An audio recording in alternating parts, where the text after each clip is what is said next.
Hey everyone, and welcome back to Let's Build. So in this episode, I'm just going to briefly go over all of my abilities and stuff like that, and sort of work out what did and didn't go so well over the course of playing this build, so I know what I can put in the write-up that other people are going to read and base their playthrough off potentially. So I'll start out just with some of my magic skills, which are obviously my main skills. So, Alteration I didn't get too much use out of, though of course a bit of extra armor rating is always welcome, and the Ash spells are obviously useful for when you're fighting lots of people at once, or you just want to get one guy really out of the fight. So I think I'll leave that in there, because after all, Alteration is mainly useful for the passives it grants, like magic resistance and Atronach, though obviously some console players might prefer to avoid the Atronach perk, since this is primarily a summoning-centric build, and I have heard that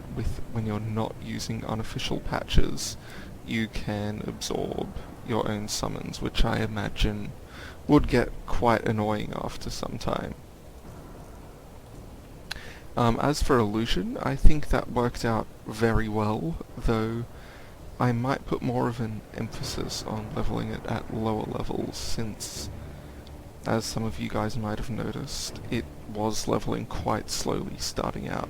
though obviously there is always the spam cast muffle out of combat method to level it up. Something that I might put in as some kind of special move is summoning 2 Dremora Lords, and then comboing together Call to Arms, Courage, and Rally, since they all stack with each other. Though, for normal use, probably just stick with Rally, since obviously it's a bit fiddly to cast one spell, then pull out another spell and cast it twice, since we can only use our own spells in our left hand, since we need to keep the right hand available for the Vampire Lord Blood Drain, since if we unequip that we have to go through the whole bound sword glitch again. And obviously leveling Illusion is important, since we can't use dual casting because of the Vampire Lord thing I mentioned before. I think we really need to focus on getting these perks fairly early on to buff up the level of our spells a bit.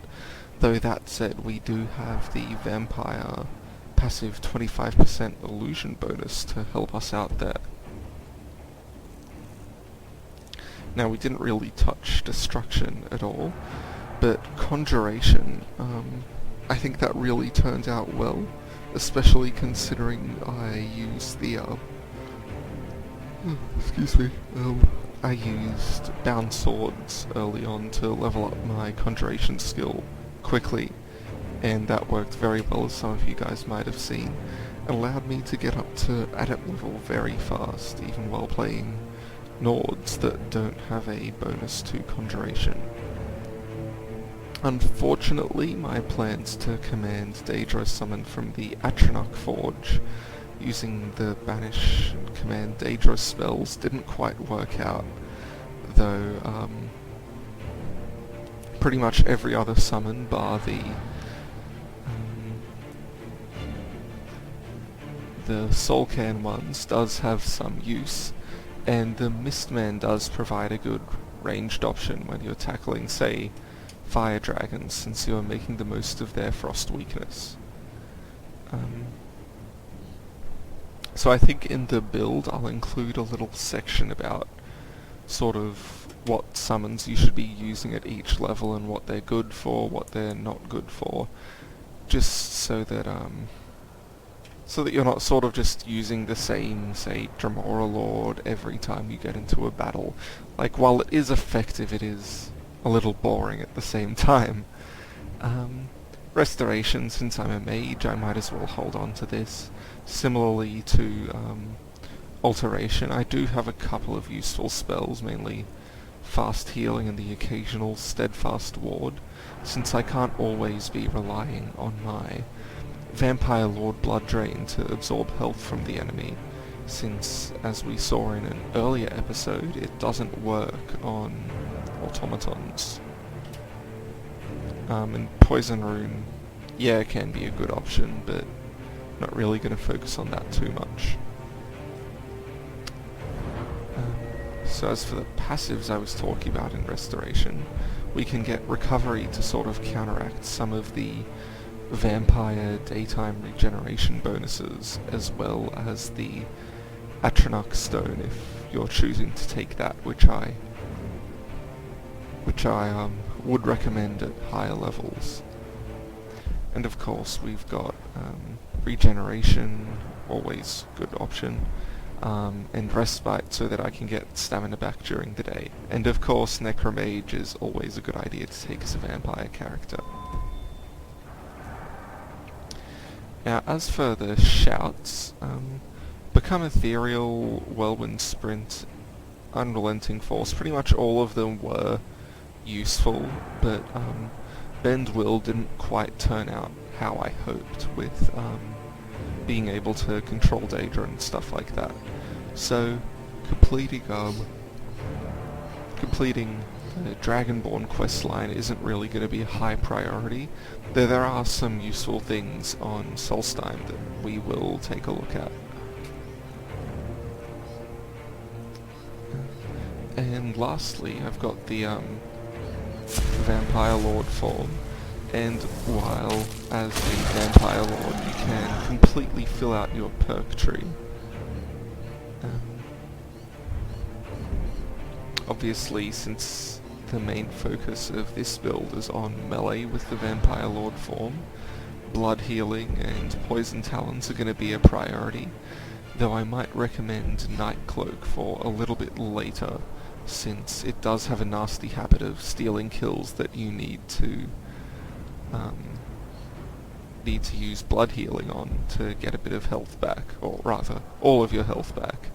And of course, Vampiric Grip's useful for bringing guys in closer to you, and Mistform and Supernatural Reflexes are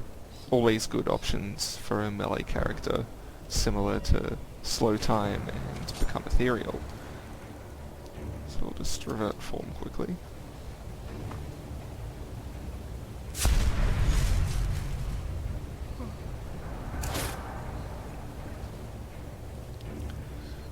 Got a couple of other powers, or really one other power I wanted to talk about, which was Secret of Arcana, which is perfectly good for, say, special moves where you're comboing a couple of master level spells, since you don't even need to have enough max magicka to cast the spell, or if you want to bring out a Thrall summon. So as for the quests, I think I'm gonna write a little bit about as a sort of focus.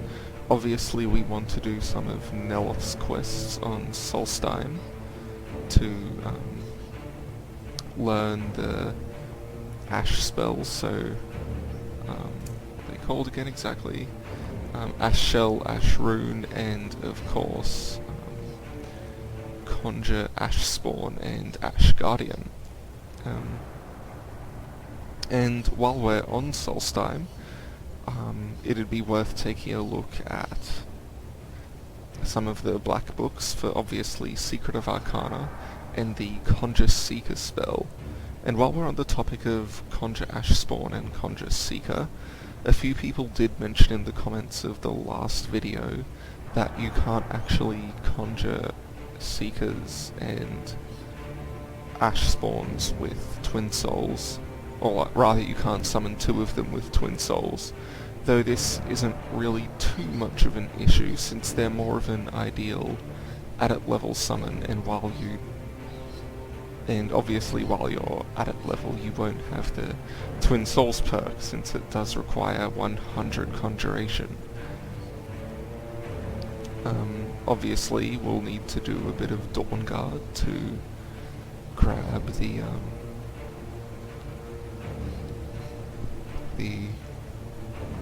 Vampire Lord form, so we can use our main offensive ability, the Vampire Lord Blood Drain. And since we can only start that at level 10, and the Dragonborn content's a bit high leveled, I think before that it'd be worth sort of just starting out the main quest to start learning some shouts and getting dragon souls as soon as possible. And I think it will be worth finishing the main quest at some point just to get the Call Dragon shout, since Summon Durnavir does take up one of your summon slots, which I imagine would be a bit crippling before you get Twin Souls, because obviously Durnavir is not always on the ground tanking guys for you. But yeah, so I think that's about it for this episode, and I'll be back with another episode soon covering the sort of write-up of the build.